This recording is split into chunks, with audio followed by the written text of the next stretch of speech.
चुए अरे हो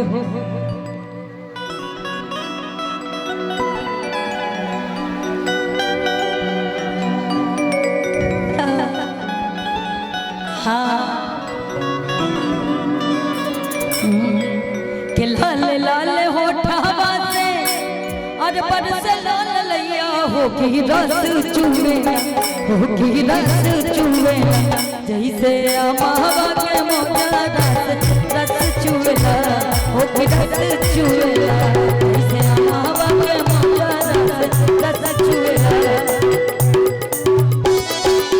लाके वाली बतिया लाके वाली बतिया बोला मोर राजा करेजा छुएला तो करेजा छुएला तोहरी मीठी मीठी बोलिया करेजा छुएला मीठी मीठी बोलिया करेजा छुएला ओ करेजा छुएला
लेकिन सुनो ना ये गोटेदार लहंगा निकलूं जब डाल के ये गोटेदार लहंगा निकलूं जब डाल के ये गोटेदार लहंगा निकलूं जब डाल के ये गोटेदार लहंगा निकलूं जब डाल के दिया चल जाए मेरी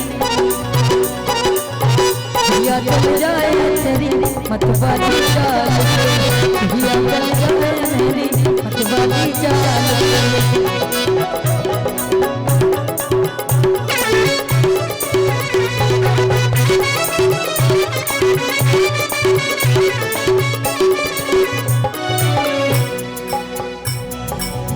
घूमी घूमी देखा तारे का है मोरा जलवा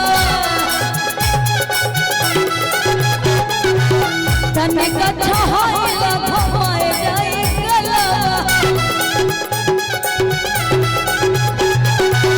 घूमी घूमी देखा तारे का है मोरा जलवा तने का छहाइला भवाए जाए गलवा भवाए जाए गलवा। आइए आपका आशीर्वाद देने का तरीका बड़ा अच्छा लगता है, बहुत बहुत धन्यवाद। घूमी घूमी देखा गाड़ी का है मोरा जलवा तनी का छहाइला घमाए जाए गलवा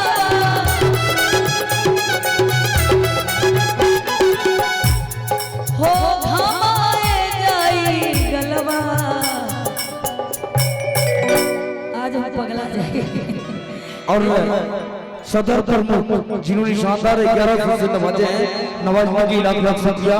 हमारे वरिष्ठ बाबू जिन्होंने लाखों लाख जो कि मेला के उपाध्यक्ष हैं लगभग 2100 से नवाजने के बहुत बहुत धन्यवाद।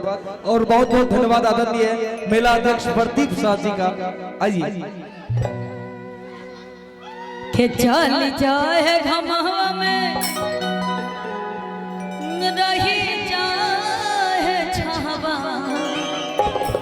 और तू काहे मुवेला तू त काहे मुवेला गोरे गाल के गोराई काहे मुवेला तू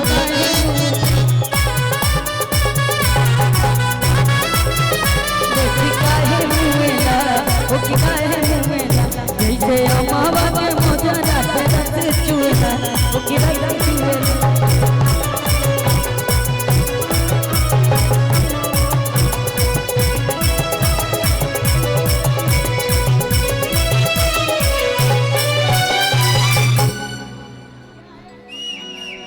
क्या बात है, बहुत सुंदर।